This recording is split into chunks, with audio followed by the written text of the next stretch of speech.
মই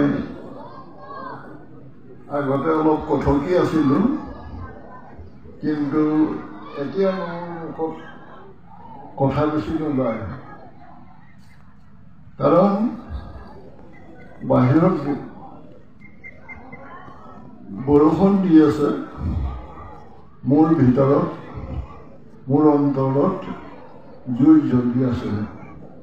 আপোনালোকৰ আগত ক'বলগীয়া বহুত কথাই আছিল যে আপোনালোকৰ দৰে বিজ্ঞ পুৰুষ আৰু মাই মাতৃসকল, তেখেতসকলৰ আগত বহুতো ক'বলগীয়া আছিলে, কিন্তু এতিয়া মোৰ কাৰণে সেইবিলাক অতীত হৈ গৈছে।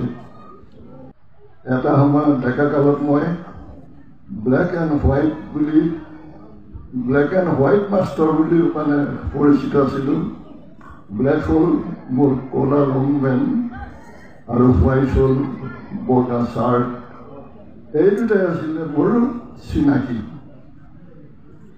এতিয়া মোৰ চিনাকি দিবলৈ নাইকিয়া হৈছে, মই কথাও ক'ব নোৱাৰা হৈছোঁ।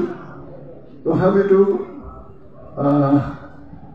মই প্ৰথমতে কোৱা কথাষাৰি আকৌ ৰিপিট কৰিব খুজিছোঁ। বাহিৰত বৰষুণ দি আছে, ভিতৰত জুইকুৰা জ্বলি আছে। সকলোলৈকে নমস্কাৰ।